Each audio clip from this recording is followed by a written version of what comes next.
조선 역사상 가장 치열했던 두 여인의 싸움을 아십니까?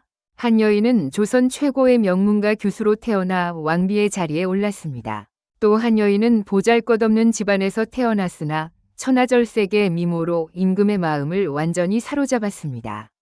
두 여인이 서로를 처음 마주쳤을 때 아무도 몰랐습니다. 이 만남이 조선 역사를 송두리째 뒤흔들 비극의 씨앗이 될 것이라는 사실을 말이지요. 왕비는 결국 폐위되었습니다. 화려한 저기를 벗고 차디찬 민가에서 굶주림과 싸워야 했지요. 그리고 또 한 여인은 왕비의 자리에까지 올랐으나 결국 임금이 내린 독배를 받아 생을 마감해야 했습니다. 이것이 바로 조선 숙종 임금의 시대를 뒤흔들었던 인현왕후와 장희빈 두 여인의 이야기입니다. 기록에서 지워진 단 한 줄의 문장이 있었습니다. 그것이 비극의 시작이었지요. 그 문장이 무엇이었는지 지금부터 함께 따라가 보겠습니다. 때는 조선 현종 8년, 서기 1667년이었습니다. 한양의 한 가문에서 귀한 딸아이가 태어났습니다. 아버지는 조선 서인 세력의 중신 민유중이었고 어머니는 은진 송씨였지요. 아이는 태어날 때부터 범상치 않았습니다. 살결이 백옥같이 희고 눈빛은 맑은 샘물처럼 깊었습니다. 집안 어른들은 이 아이를 보며 저마다 고개를 끄덕이며 말했습니다. 이 아이는 반드시 귀한 곳에 쓰임이 있을 것이야. 어린 민씨 낭자는 자라면서 총명함과 온화함을 동시에 갖춘 교수로 성장했습니다. 글을 배우면 단번에 깨우쳤고 예법을 익히면 금방 몸에 배었지요. 어른들의 가르침을 한 번도 어기는 법이 없었습니다. 집안 식솔들은 민씨 낭자를 두고 이렇게 말하곤 했습니다. 애기씨는 몸종이 실수를 해도 한 번도 호통을 치지 않으시고 오히려 괜찮느냐 먼저 물으신다네. 그 성품은 마치 봄날 따스한 햇살 같았습니다.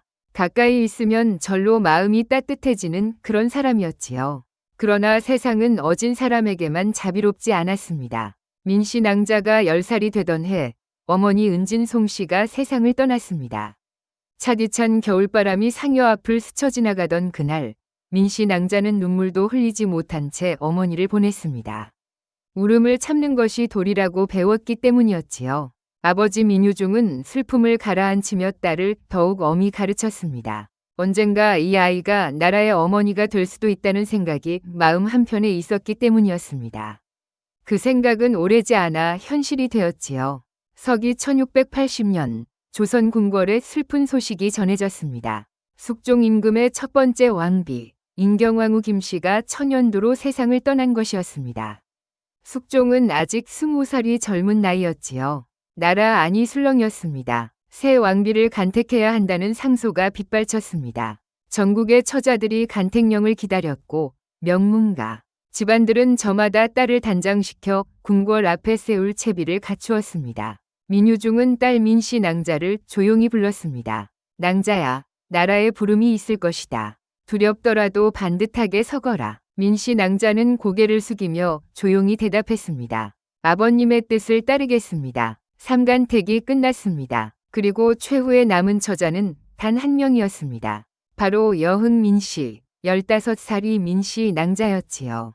1681년 민씨 낭자는 왕비로 책봉되었습니다. 화려한 저기를 입고 궁궐 안으로 들어서는 그 순간 민씨 낭자의 마음속에는 기쁨보다 무거운 책임감이 먼저 자리를 잡았습니다. 숙종은 새 왕비를 처음 보는 순간 조용히 고개를 끄덕였습니다. 화려하지는 않았으나 반듯하고 고요한 자태가 마음에 들었기 때문이었지요. 인현왕후의 궁궐 생활이 시작되었습니다. 왕후는 하루도 빠짐없이 대왕대비께 문안을 드렸고 궁녀들을 살뜰히 챙겼으며 왕의 수라상을 직접 살폈습니다. 그러나 모든 것이 순조롭기만 한 것은 아니었습니다.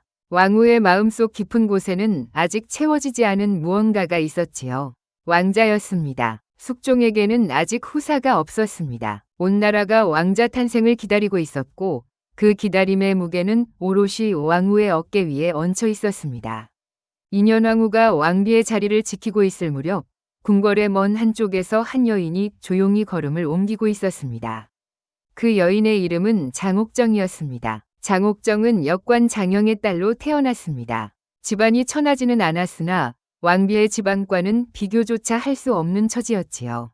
그러나 세상은 집안을 보기도 전에 그 여인의 얼굴에 먼저 눈길을 빼앗기고 말았습니다.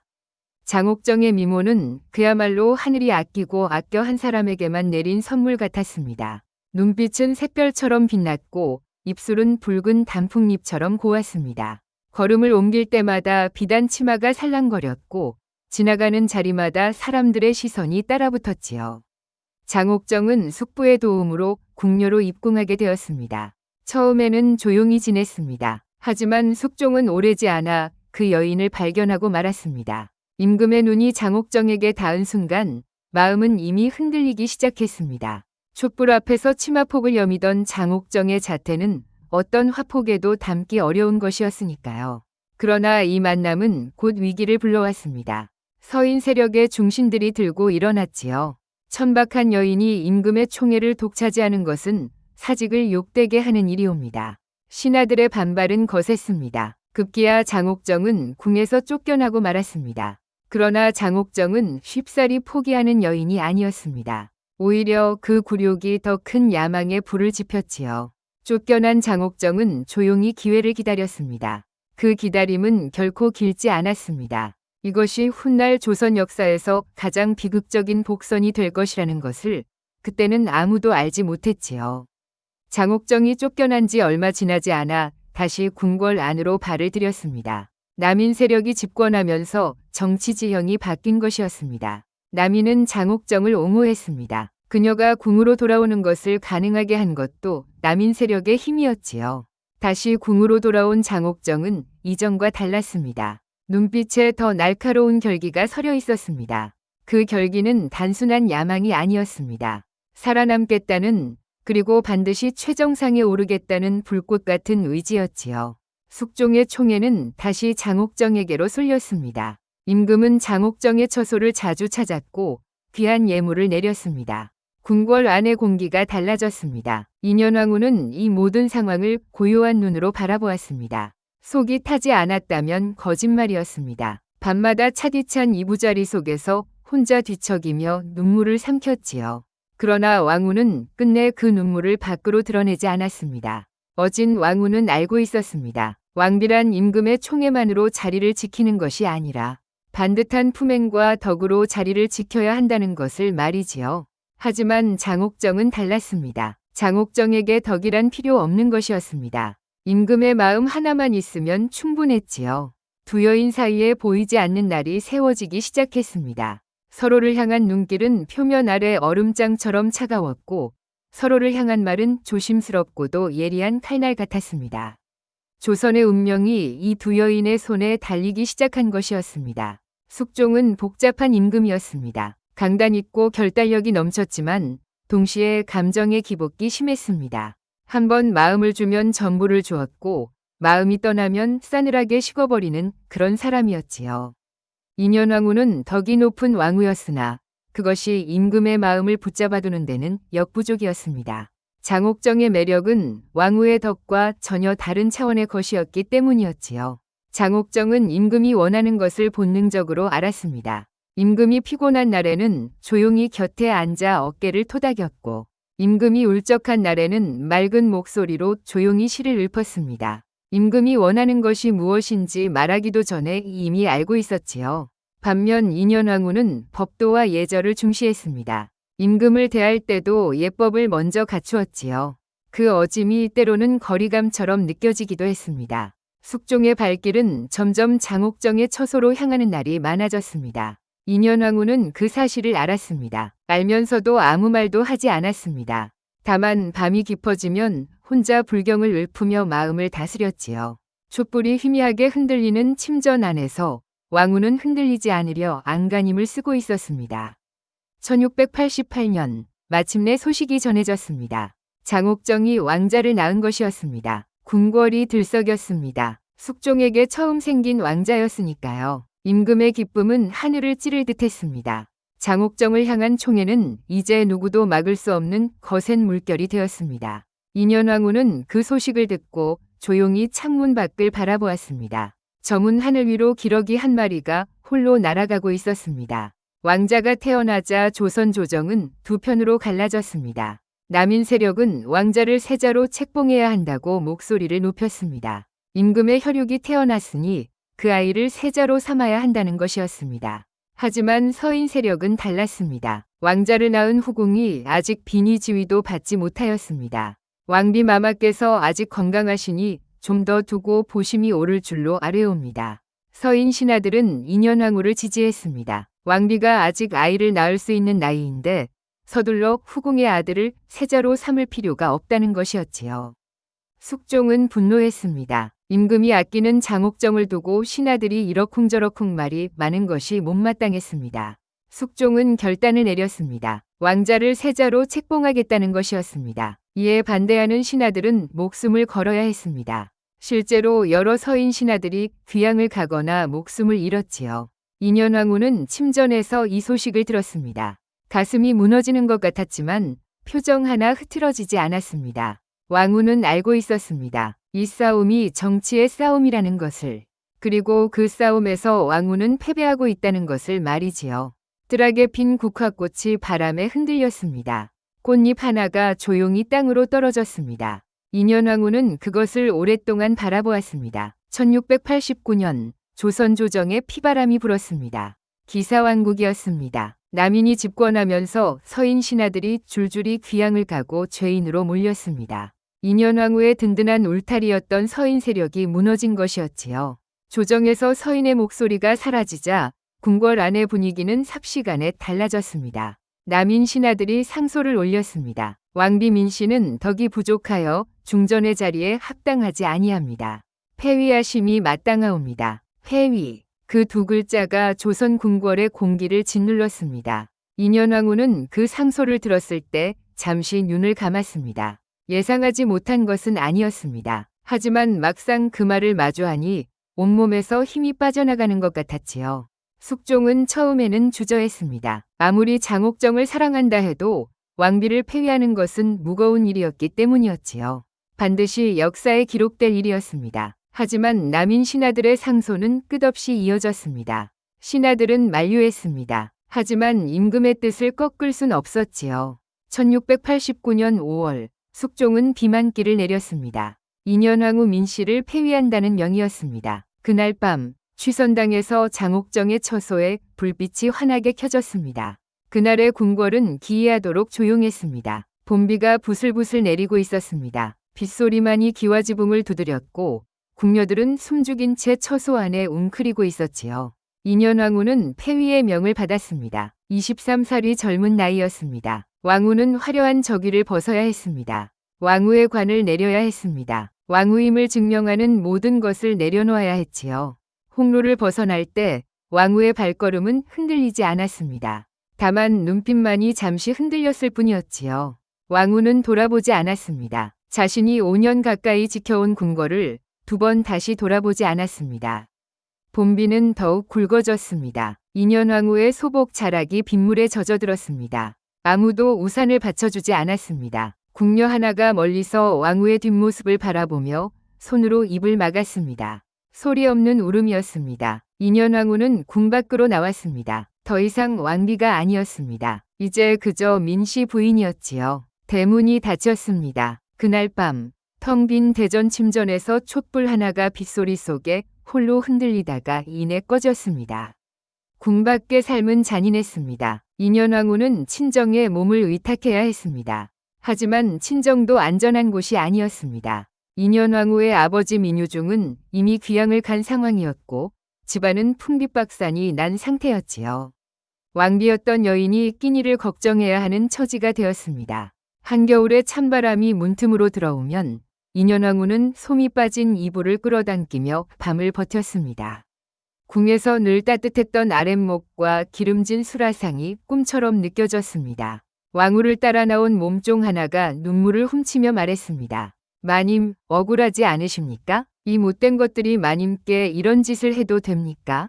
인현왕후는 잠시 먼 하늘을 바라보다가 조용히 고개를 저었습니다. 억울하다고 해서 달라지는 것은 없느니라. 다만 하늘이 굽어보고 있을 것이다. 그 말은 체념이 아니었습니다. 믿음이었습니다. 반드시 하늘이 공정하게 심판할 것이라는 흔들리지 않는 믿음이었지요. 그 믿음이 인현왕후를 살아있게 했습니다. 하지만 몸은 이미 한계에 달하고 있었습니다.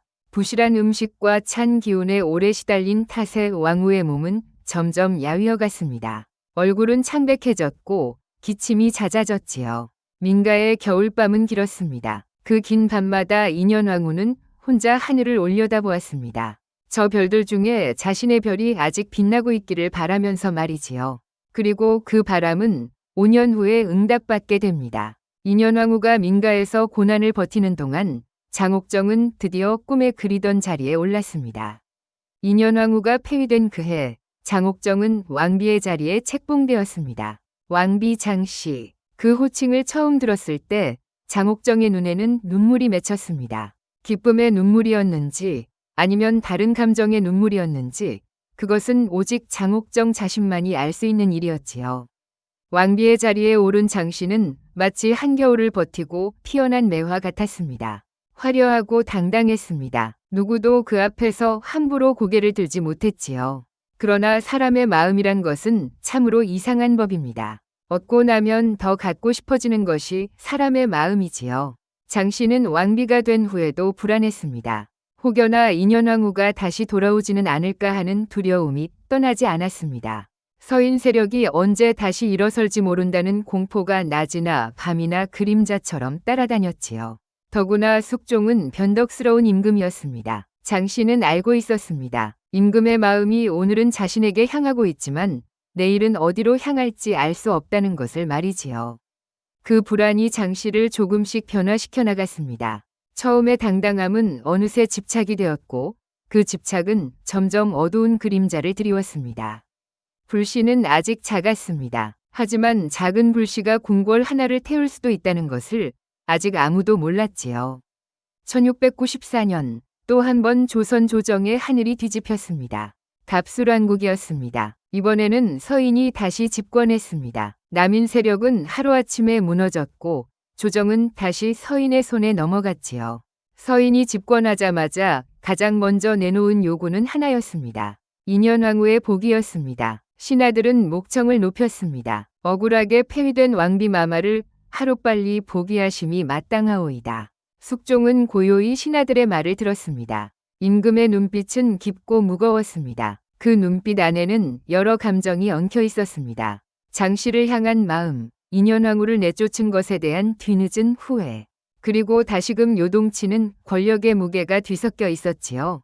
숙종은 마침내 결단을 내렸습니다. 인현왕후 민씨를 복위한다. 그리고 장씨는 다시 희빈으로 강등한다. 희빈 장씨. 그 강등의 명이 떨어지던 순간 장씨의 눈빛이 변했습니다. 차갑고 깊은 무언가가 그 눈빛 안에서 꿈틀거렸습니다. 그것이 무엇인지 장씨 자신도 그 순간은 알지 못했을 것입니다. 다만 그 눈빛이 훗날 돌이킬 수 없는 선택을 부를 것이라는 것만큼은 하늘이 알고 있었지요. 1694년 가을, 인현왕후가 다시 궁궐로 돌아왔습니다. 5년이었습니다. 인현왕후가 궁을 떠난 지 꼭 5년 만의 귀환이었습니다. 궁궐 앞에 섰을 때 인현왕후의 눈에 먼저 눈물이 맺혔습니다. 기쁨의 눈물이었습니다. 그러나 동시에 지난 5년의 세월이 파도처럼 밀려오는 눈물이기도 했지요. 궁인들이 줄지어 맞이했습니다. 상궁들이 고개를 조아렸습니다. 왕비 마마, 오래 기다렸사옵니다. 인현왕후는 조용히 고개를 끄덕이며 안으로 걸음을 옮겼습니다.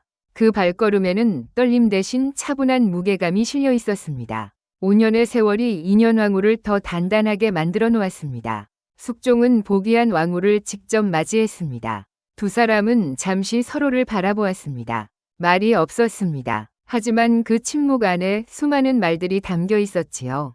인현왕후는 고개를 숙이며 말했습니다. 임금께서 강령하시어 다행이옵니다. 숙종은 잠시 눈을 내리깔았습니다. 그 눈빛 안에 무언가 복잡한 감정이 스쳐 지나갔습니다. 인현왕후는 알았습니다. 이 자리가 5년 전과 같지 않다는 것을. 그래도 괜찮았습니다. 왕후는 이미 5년의 세월로 단단해진 마음을 갖고 있었으니까요. 가을 하늘이 높고 맑았습니다. 오랜만에 보는 궁궐의 하늘이었습니다. 복위 후의 궁궐 생활은 표면적으로 평온했습니다. 인현왕후는 왕비로서의 일상을 차분하게 이어갔습니다. 대왕대비께 문안을 드리고 내전을 살피고 국사를 돌보았습니다.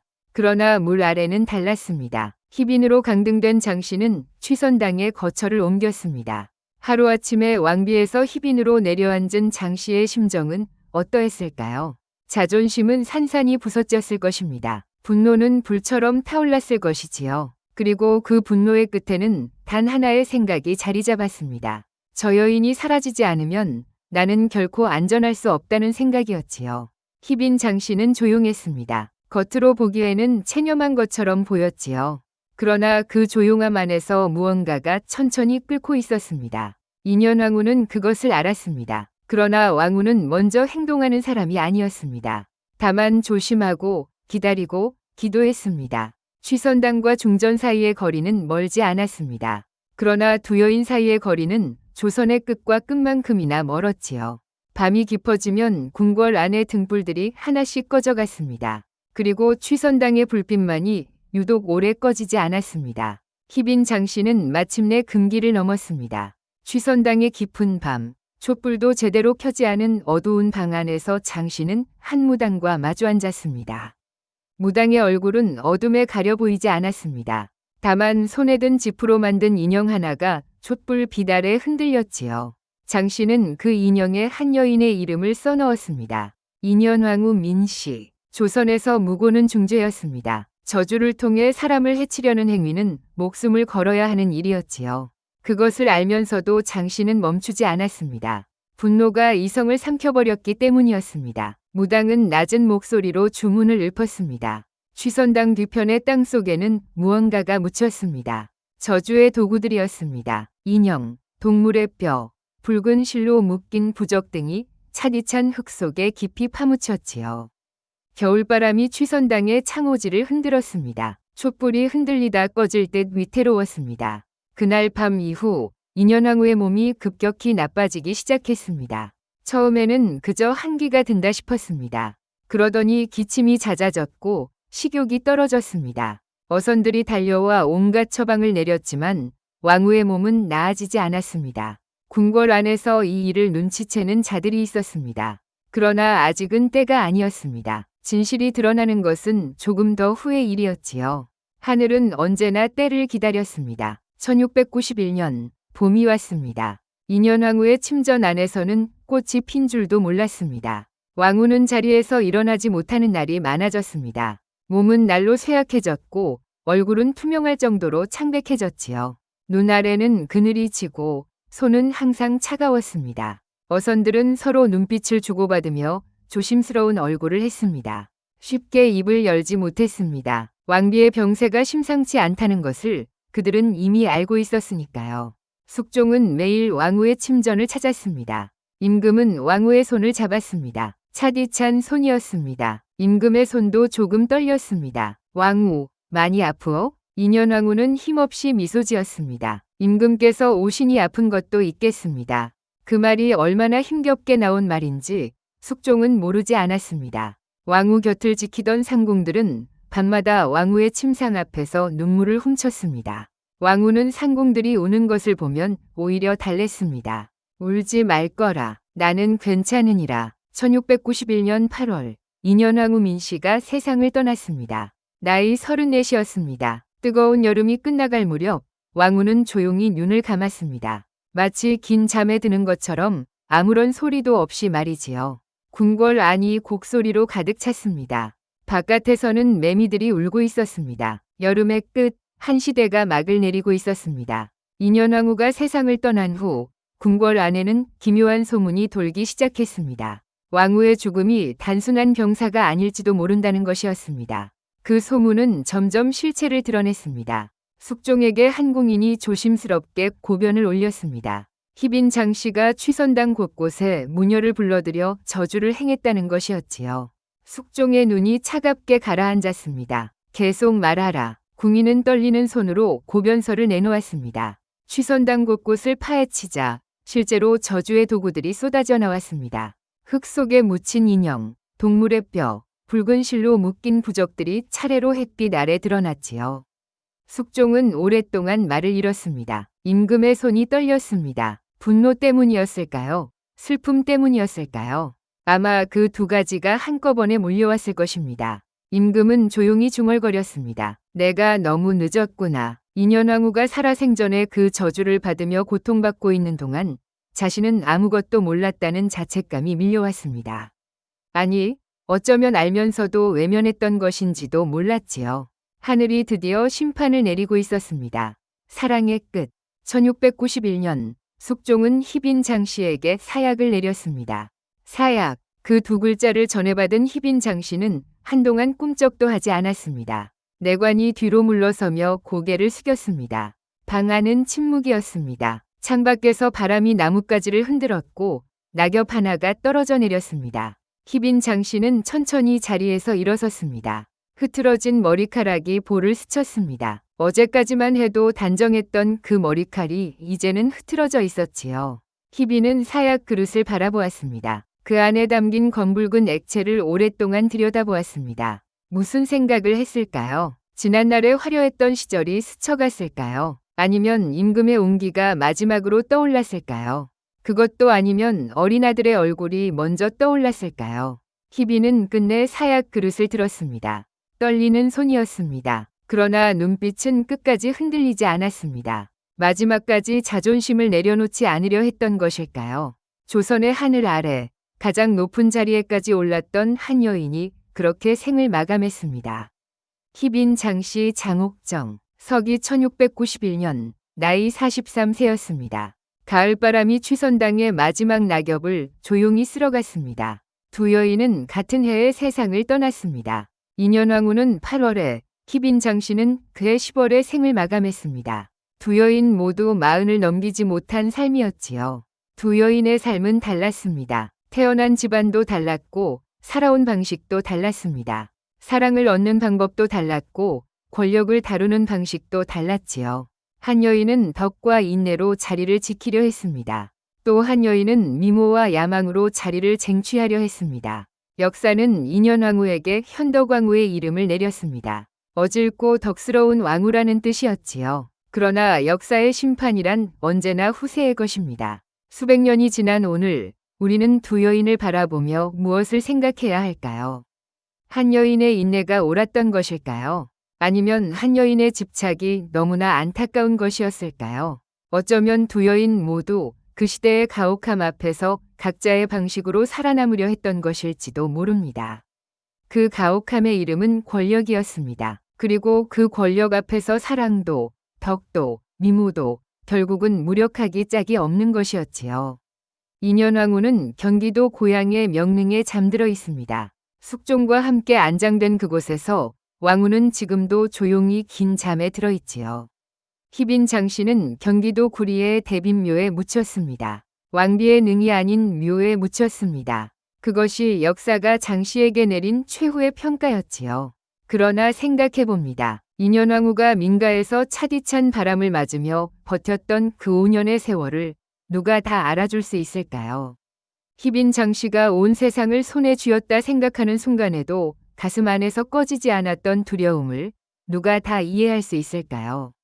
옛말에 호사다마라는 말이 있습니다. 좋은 일에는 반드시 마귀가 따른다는 뜻이지요. 지나친 욕심과 집착은 결국 스스로를 파멸로 이끈다는 것을 희빈 장씨의 삶이 온몸으로 보여주었습니다. 그리고 인현왕후의 삶은 이것을 가르쳐줍니다. 어떤 폭풍도 흔들 수 없는 마음의 힘이 있다면 세상이 아무리 가혹해도 끝끝내 버텨낼 수 있다는 것을 말이지요. 두 여인의 이야기는 수백 년이 지난 오늘에도 우리에게 묻고 있습니다. 당신은 어떤 삶을 살고 싶으십니까? 오늘 이 이야기가 마음에 남으셨다면 좋아요와 구독으로 응원해 주십시오. 더 깊고 흥미로운 조선 역사 이야기로 곧 다시 찾아뵙겠습니다. 모두 행복한 하루 보내세요.